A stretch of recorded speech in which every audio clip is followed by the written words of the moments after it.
Bien, damos inicio a la unidad número 2, en la cual comprende domicilio, estado civil, registro civil y capacidad de la persona. El primer punto relacionado con el domicilio está determinado por los puntos que a continuación observan en su diapositiva. Entrando al concepto de domicilio, y tal como lo establece el artículo 27 del Código Civil, acá el legislador lo enfoca desde el punto de vista del lugar, que en un primer momento el lugar se concibe como la casa de habitación, pero más que todo ese lugar también tiene que ver con el espacio geográfico, precisamente ese sitio geográfico, la ciudad, el estado, el país, sobre todo la ciudad, donde mayormente la persona lleva a cabo la realización de sus negocios e intereses. Es decir, la persona ya como sujeto de derecho lleva a cabo la realización de esos deberes y de esos derechos y obligaciones a la cual él está inmerso en ella. Por eso la definición del artículo 27 pues es el asiento principal de su negocio e interés. En cuanto a la clase de domicilio, tenemos por su efecto y por su determinación.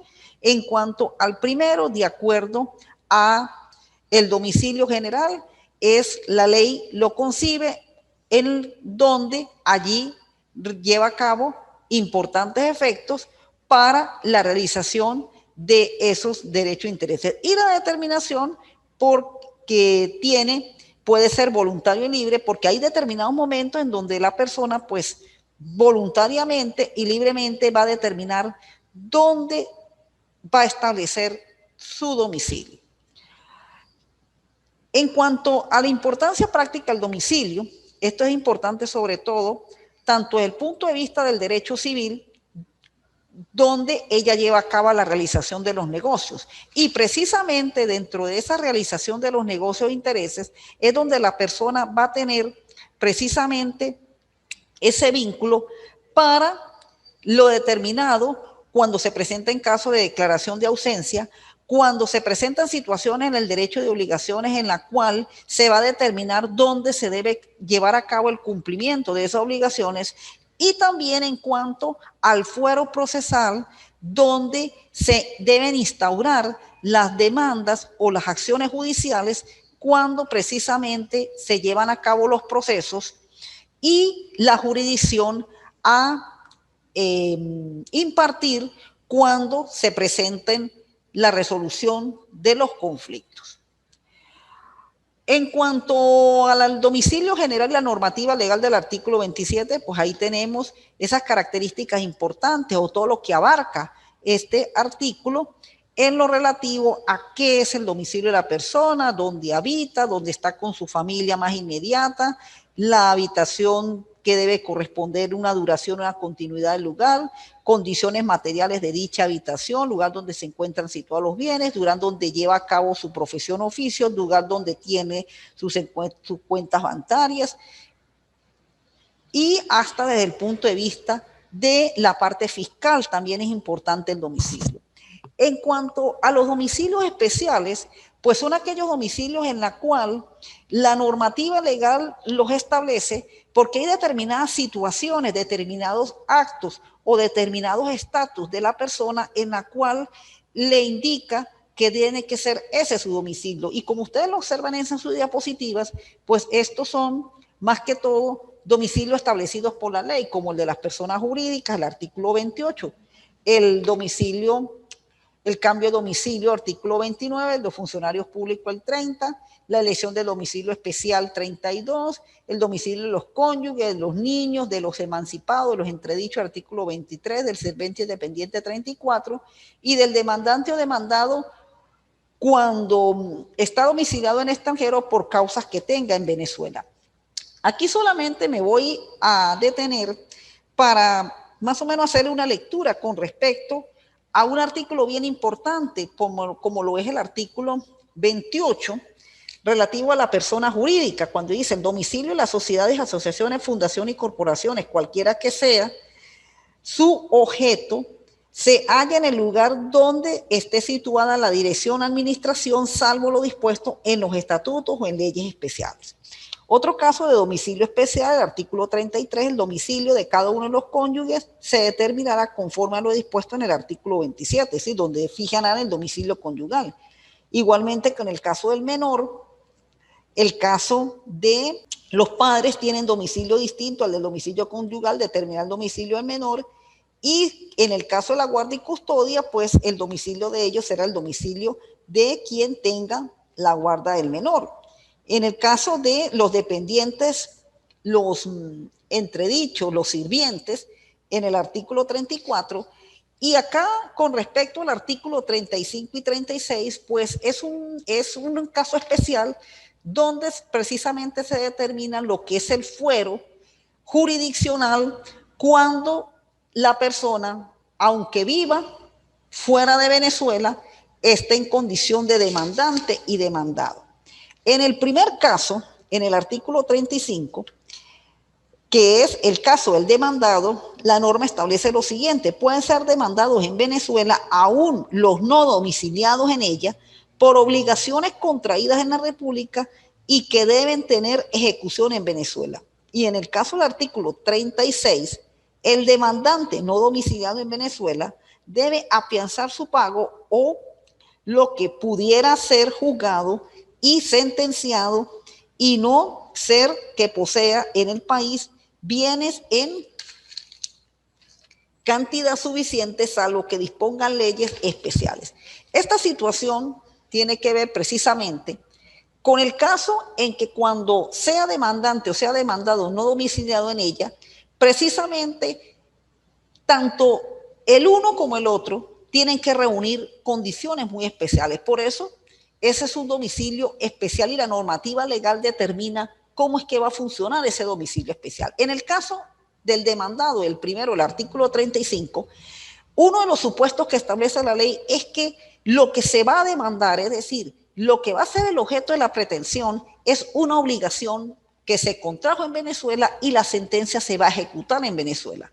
Y en el caso del demandante, él tiene que primeramente dar una garantía, una caución de lo que va a ser juzgado en ese juicio. ¿Para qué? Para que el proceso se pueda llevar a cabo y no se presente inseguridad o esas sentencias no queden a la final inejecutables en el final de cada uno del proceso. Tenemos la diapositiva relativa al domicilio, residencia, habitación, que es el domicilio, que es la residencia y que es habitación, que también pueden tener vinculación en la aplicación de la ley.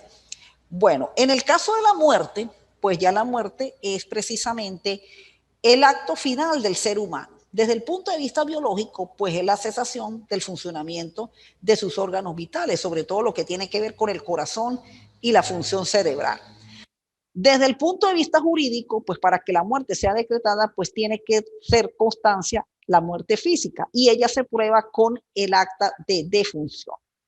Y precisamente, ¿qué es lo que sucede con la muerte? Que desde el punto de vista de la persona natural, pues la muerte extingue su personalidad, pero abre en cuanto a lo que se refiere a los bienes dejados por esta persona, las normas relativas al derecho sucesoral para que los herederos, demostrado con la afiliación que tengan, que ellos tienen con el llamado causante, a los fines de cómo se va a hacer la distribución y la entrega de esos bienes a esos herederos. Entonces sale la apertura de las normas de derecho sucesoral para que los herederos pues asuman la posesión y propiedad de esos bienes dejados por la persona. La muerte puede presentar algunos efectos y sobre todo los efectos que la doctrina los plantea y los expone es aquella llamada muerte simultáneas, por un lado, que es la llamada comunencia, y la muerte que se puede producir simultáneamente, pero cuando hay una diferencia, tanto en el sexo, la edad, entre la muerte de una persona por otra. ¿Por qué? Estos puntos se tienen que entender, porque muchas veces cuando se presentan ese tipo de muertes de varias personas a la vez, pues es muy difícil en el acta de función determinar que tal persona murió que 15 minutos antes, que 15 minutos después. Entonces, muchas veces todos se colocan a la misma hora o a unas horas de diferencia, pero allí es donde puede influir lo que es lo relativo a su condición física, a su edad, a su sexo, para determinar quién pudo haber muerto primero que otro. Esos son más que todo los términos de la premorencia y conmorencia establecidos por la doctrina, y a través de la medicina forense, pues es donde se determina en qué momento muere la persona. Y está la situación que son las de desaparición de las personas físicas, lo llamado también los estados de la presunción de ausencia. Y estos estados de presunción de ausencia, sencillamente, como ahí se expone en su diapositiva, pues son hechos en los cuales una persona por diversos motivos desaparece de su domicilio sin dejar indicio de paradero. Sus familiares no dan con él, originando una situación en donde hay que determinar su declaración de ausencia para posteriormente declarar su muerte civil, con el fin de cómo esa persona cómo se va a distribuir el patrimonio a los herederos. Ahí tienen las características en las cuales se presenta más que todo la desaparición de las personas, y tenemos en este caso cómo es que jurídicamente se resuelve esta cuestión, la no presencia y la presunción de muerte. Precisamente la no presencia es cuando la persona está ausente pero no tiene el conocimiento de su paradero, mientras la presunción de muerte es cuando se tiene conocimiento del paradero de la persona y no se puede probar de que esa persona aún existe o no. Y cuando ocurre por accidentes, cuando una persona es encontrada en un naufragio, incendio, terremoto, siniestro, y no ha tenido noticias de su paradero.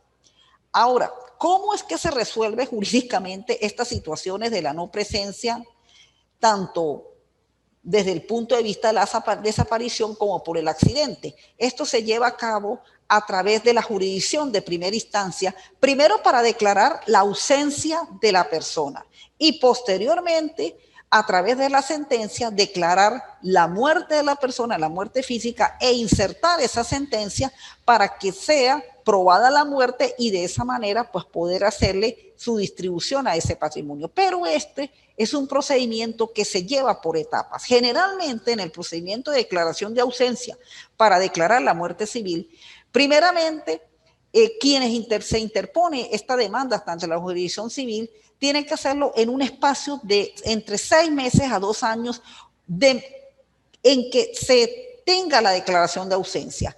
Y la declaración de la muerte generalmente ocurre, y tal como lo establece la norma del Código Civil, en un tiempo de 10 años. ¿Por qué tanto tiempo? Porque debido a que muchas veces se han presentado situaciones que esa persona pueda aparecer y naturalmente, si esa persona aparece, pues ya la declaración de ausencia se cae por completo y por lo tanto no va a ser objeto de la explosión de la muerte, la declaración de muerte. Por eso, este es un procedimiento que presenta una presunción juris tantum y posteriormente va a conllevar a una presunción juris de juri, para los fines en que al declarar la ausencia, si ya en el transcurso de 10 años esa persona pues no da signos de que aparece, pues ahí sí hay la seguridad, y ahí es donde entra la presunción juris de juri, la presunción de muerte, la declaración de la muerte civil, y con ello pues prácticamente ya esa persona pierde su personalidad, es decir, desaparece su personalidad jurídica. Entramos en el relativo ya al estado civil, y el estado civil pues es aquella condición que desde el punto de vista familiar pues la persona tiene y ella va a determinar efectos jurídicos. Ahí tenemos un concepto amplio, un concepto restringido de lo que generalmente es el estado civil de la persona. Dentro de los caracteres, los efectos y la importancia del estado civil es que precisamente el estado civil pues le va a dar a la persona un estatus dentro de la familia y dentro de la sociedad, y en base a ese estatus es como ella va a poder llevar a cabo la realización de sus negocios y de sus actividades jurídicas. Y de acuerdo con ese estatus, pues cómo es que se va a resolver jurídicamente la situación que se presenta. En cuanto a la capacidad del Estado, como lo establece el artículo 18, pues el Estado influye en el ejercicio de la capacidad, por supuesto, porque, como se le explicó a ustedes en el tema de las personas, para mayormente en derecho, pues la persona en sí actúa es a partir de los 18 años, a partir de que adquiere la mayoría de edad. Si es menor o presenta alguna incapacidad, pues para eso la ley establece los mecanismos, cómo se resuelve estas situaciones. La posesión de Estado, pues son sencillamente situaciones de hecho en la cual se utilizan a los fines de poder conllevar más adelante lo que son las posesiones de Estado. Como lo dice aquí en la diapositiva, la posesión de Estado implica ante todo una situación de hecho que en su sentido amplio se puede decir que posee quien aparece como titular de un derecho, de un atributo de derecho debido a que goza de determinadas ventajas, soporta deberes que normalmente goza o soporta el titular del derecho o atributo correspondiente. Por eso es que la posesión de Estado generalmente va a tener tres elementos que son fundamentales: el nombre, trato y la fama, en la cual eso se va a manifestar en la medida en que tanto el nombre, el trato y la fama se va haciendo partícipe de la persona. Y esto conlleva ¿qué? Conlleva a que pueda la persona intentar acciones de Estado, bien sea desde el punto de vista constitutivo, declarativo, sobre todo para reconocer situaciones filiales o también para reconocer situaciones de matrimonio y que pueden ayudar mucho, bien sean acciones de desconocimiento, reconocimiento de la filiación o nulidades de matrimonio, en la cual se utiliza mucho la figura de la posesión de Estado. Entramos a la filiación. Bueno, la filiación pues sencillamente corresponde el sentido o el vínculo paterno o materno filial en forma descendiente que existe entre el padre con el hijo o la madre con el hijo. Por eso, como lo explica Josserand, famoso jurista francés, el nexo que une a las personas, sea de descendencia unas a otras, de un autor común. En sentido estricto es el nexo, la relación que une al hijo con su padre o con su madre, o sea, el vínculo parental consanguíneo de primer grado y es en línea recta descendente. En eso tenemos que tenerlo claro porque la filiación es única y exclusivamente de padres a hijos. Y ello es la que más que todo perdura en el tiempo, muy distinto a la patria potestad, que la patria potestad es limitada y también es una relación de padre a hijo, pero más que todo desde el punto de vista de la protección. En la diapositiva encontramos momentos, clasificación, acciones de la filiación. Los momentos, generalmente, la filiación pues lleva, y ahí se establece una presunción desde el punto de vista de el tiempo legal cuando ocurre la concesión y cuando ocurre el nacimiento. En la concesión, el hecho capaz de servir de establecer la filiación, por lo que el legislador se ha visto obligado a tomarla como prueba para fijar el carácter de la filiación. Ahí es donde se establece el tiempo en el cual se puede decir que es hijo de determinado padre si nació entre tantos días a tantos días una vez producida la concepción. En el caso por lo menos de los reconocimientos. Cuando la afiliación es producto del matrimonio, pues se presume que el marido es el padre del hijo. Cuando no, cuando son relaciones extramatrimoniales, pues ahí es donde juega mucho el tiempo en el cual se produjo la concepción. En cuanto al nacimiento, pues el hecho cierto es producida a través del parto, en la cual ahí se determina quién es el padre y tanto el padre como la madre. Por lo menos con respecto a la madre, pues la afiliación es más directa. Con respecto al padre, pues ahí es donde entran las situaciones que establece el Código Civil en cuanto si es el esposo, pues es el padre del hijo. Si no es el esposo, es una relación extramatrimonial, pues viene a través de la figura del reconocimiento. La filiación, pues está la filiación materna y la filiación paterna. En la primera es la que hace referencia a la relación del parentesco consanguíneo en línea recta de primer grado entre la mujer y el hijo, viceversa. Y la paterna, la relación de parentesco consanguíneo de primer grado entre el hombre y el hijo, viceversa.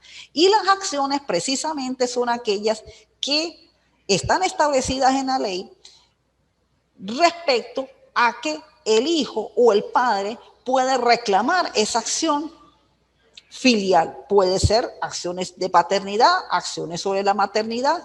Estas acciones pueden ser de impugnación o de inquisición. Las primeras mayormente son las que ejerce el padre o madre en que desconocen al hijo. Las segundas es la que ejerce el hijo cuando pide el reconocimiento, bien sea del padre o bien sea la madre. Mayormente dentro de la trabajo judicial, pues se producen más, son las tanto de impugnación como inquisición, pero más que todo a nivel del padre. A nivel de la madre, pues prácticamente casi es muy poco lo que se pueda producir una acción de desconocimiento o de inquisición, ya que con el solo hecho del parto y del nacimiento, pues ese hijo corresponde a esa madre que fue la que lo tuvo y lo trajo al mundo.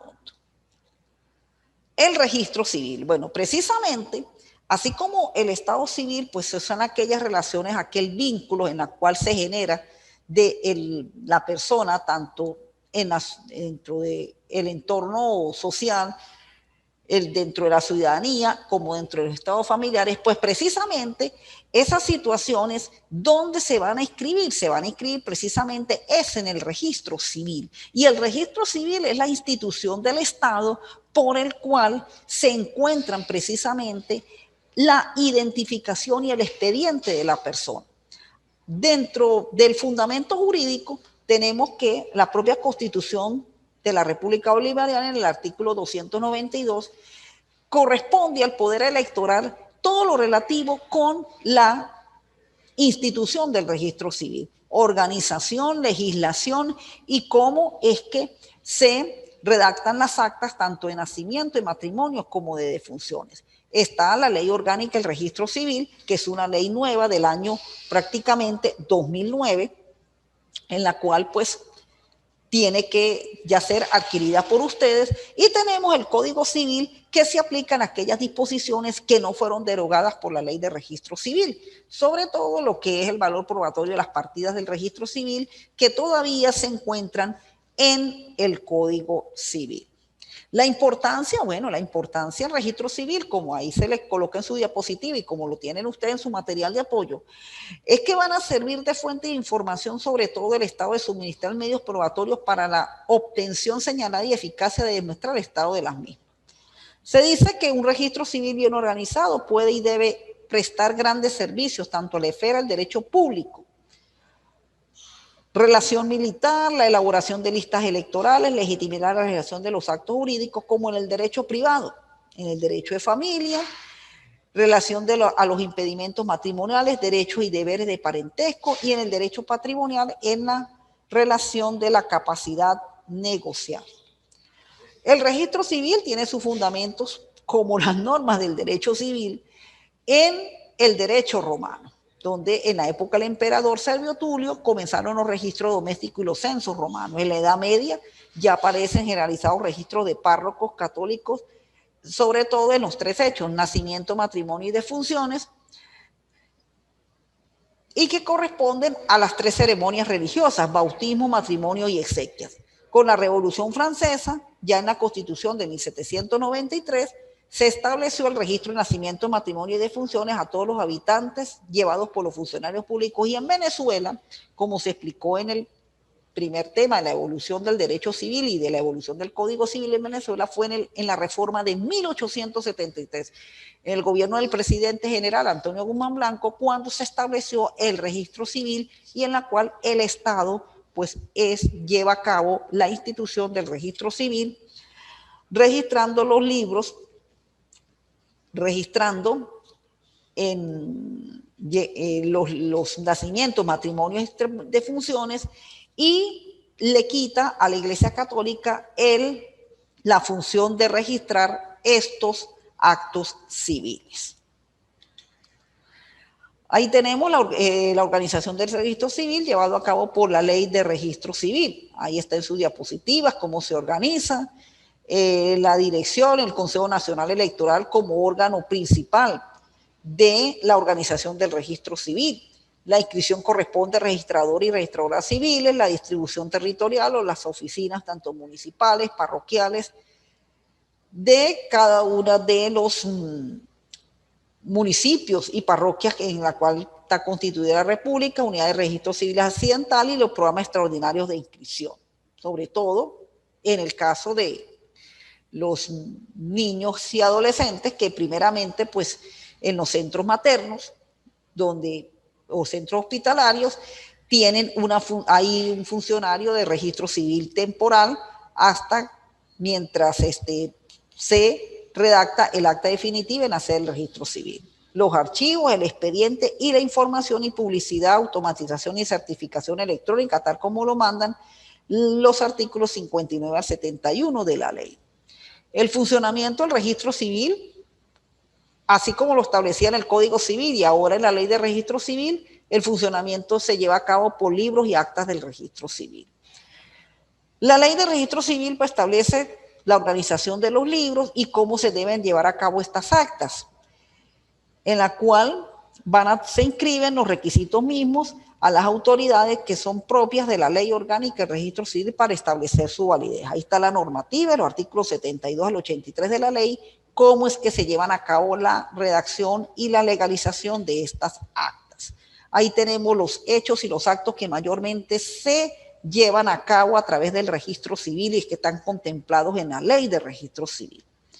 Ya tenemos las normas y los actos, nacimientos, reconocimientos, matrimonios, las uniones estables de hecho, las defunciones, los actos relativos a la nacionalidad y a la residencia.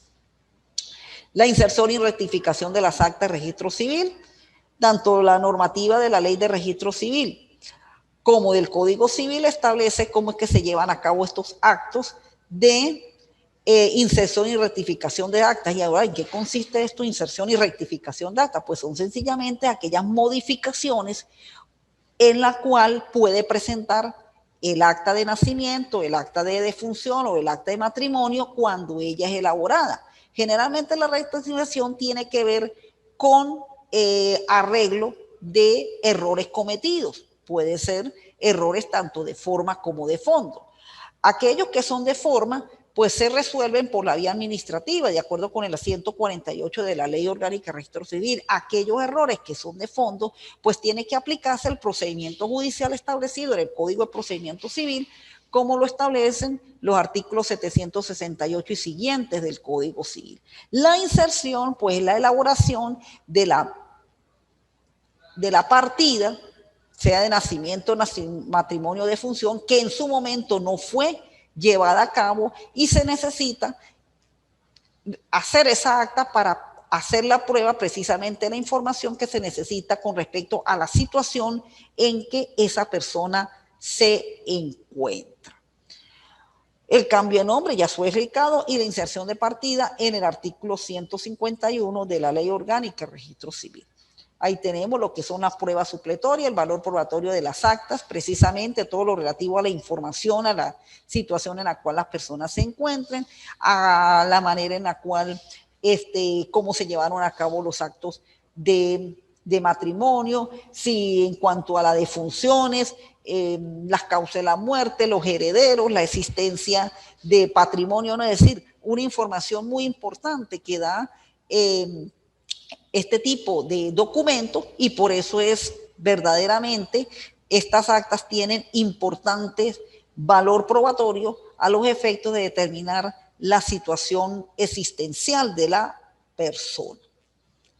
Y entramos con la capacidad. Bueno, aquí la ley y precisamente la doctrina, pues es lo que permite que la capacidad sea ese medio por el cual la persona, cuando es apta, tanto desde el punto de vista de su lucidez mental como de su movimiento corporal, apta y tenga estos atributos, sea la indicada a la realización de negocios o de actos jurídicos. Por eso, como se le explicaba a ustedes en la primera unidad con respecto a la persona, para nosotros en derecho y cualquier actuación que se haga ante tribunales, ante oficinas administrativas, llámese notarías, llámese registros, cuando trabajamos con la persona, ¿Por qué tenemos que trabajar con las personas mayores de 18 años? Porque la propia ley establece que al ser mayor de 18 años, ella es capaz para la realización de todos los actos o negocios que se establezcan. Y precisamente ello lo va a determinar la capacidad. Por eso es que además desde el punto de vista biológico, que es que la persona tenga lucidez a los fines de el movimiento de su cuerpo y la capacidad de su pensamiento, ella tiene que tener una normativa legal que la sustenta. Y esa normativa precisamente es ese artículo 18 del Código Civil cuando es a partir de los 18 años. Porque si tienen menos de los 18 años, o esa persona presenta problemas desde el punto de vista de su capacidad motora y de su capacidad intelectual, la ley establece cómo se le tiene que suplir esa capacidad. Entonces, de acuerdo con la definición, la voz capacidad alude a todo lo que sabe y suscita de ideas continente y contenido. En su sentido ordinario, capacidad es la medida de la aptitud para contener lo que tiene un continente. En virtud de la figura del lenguaje hoy socializada, la palabra pasó a tener un significado fuera del campo de los fenómenos físicos y en particular en el mundo jurídico. Así la capacidad es el derecho, es la medida de aptitud de las personas en relación con los derechos y deberes jurídicos. Pero esos deberes jurídicos tienen que estar relacionados también con las aptitudes mentales y la capacidad corporativa y la actitud corporal que ella tiene para poder llevar a cabo esos derechos y esos deberes jurídicos que lo enmarca la ley. Por eso tenemos que la capacidad desde el punto de vista jurídico, pues, y desde el punto de vista de lo que manejamos nosotros los abogados y maneja la ley, tiene dos acepciones. La primera, que es la de legal o de goce. Ella es la que le va a permitir ser titular de los deberes y derechos jurídicos. Y esta cuando parte cuando la persona adquiere la mayoría de edad. La primera clasificación es la presunción de toda persona capaz que la ley, capaz por la ley, para realizar actos o negocios jurídicos, salvo las excepciones propias de la ley que establece, por la cual la capacidad está limitada, como es el caso de la interdicción y la minoridad. Y en el caso de la capacidad de ejercicio, disfrute oral, medida de aptitud para producir plenos efectos jurídicos mediante actos de la propia voluntad, la segunda clasificación es la parte en que las aptitudes que tienen las personas de realizar todo tipo de actividad corporal, intelectual o de recreación, que es precisamente la llamada actividad física, actividad motora. Entonces, por eso la capacidad tiene dos atributos, la de goce, que es la legal, y la de ejercicio, que es la motora. Y en cuanto a las limitaciones, pues precisamente esas limitaciones son producto ¿qué? Producto en que cuanto la capacidad de goce, la persona no reúne esos elementos para el ejercicio de los deberes y derechos jurídicos. Y en cuanto a la capacidad de ejercicio, pues aunque la persona tenga esa habilidad, pues ella no tiene la edad requerida. Por eso es que en cuanto a la capacidad de goce, las limitaciones están en la interdicción y la inhabilitación. ¿Y por qué estas dos figuras, la interdicción y la inhabilitación? Porque aunque ella tenga la edad para realizar los negocios y actos jurídicos, sin embargo, desde el punto de vista corporal, ella tiene una limitante, que es un defecto mental por el cual ella no puede valerse por sí misma para la realización de esa actividad. Por eso es que la ley ordena a través de la figura de la interdicción, figura que se lleva a través de un procedimiento judicial, para que una persona nombrada por un tribunal sea quien le complete la capacidad. Y en el caso de la capacidad de ejercicio, la limitación, aunque tengan la habilidad para realizar los actos, sin embargo, todavía no tienen la edad requerida por la ley, que son los 18 años. Y por eso la limitación está en el régimen de la minoridad y en la emancipación. La primera, bueno, que el adolescente pues tiene que tener autorización de el tribunal para poder realizar determinados actos o negocios jurídicos. Y en cuanto a la emancipación, aunque ella es producto de que el adolescente contrae matrimonio, sin embargo, cuando son actos de simple administración, puede realizarlos por sí misma. Cuando excede la simple administración, pues ahí es donde se requiere la autorización judicial. Y terminamos con el tema de la mayoridad. Bueno, la mayoridad, pues precisamente cuando la persona alcanza los 18 años y es a partir de esa edad en adelante, tiene la plena capacidad para realizar actos de la vida civil con las excepciones legalmente establecidas. ¿Dónde están esas excepciones? Pues en las limitaciones a la mayoridad, sobre todo a la capacidad de goce, que es las que se vieron anteriormente, que son la interdicción y la inhabilitación. En principio general, con la mayoría se adquiere plena independencia y plena capacidad para obrar, deja de estar sometido a la potestad de otro, nadie ejerce el gobierno sobre su persona más que él mismo y se presume que es absolutamente capaz para la realización de los actos jurídicos. Bueno, con esto terminamos la unidad número 2 y corresponde el punto relacionado con la tercera evaluación.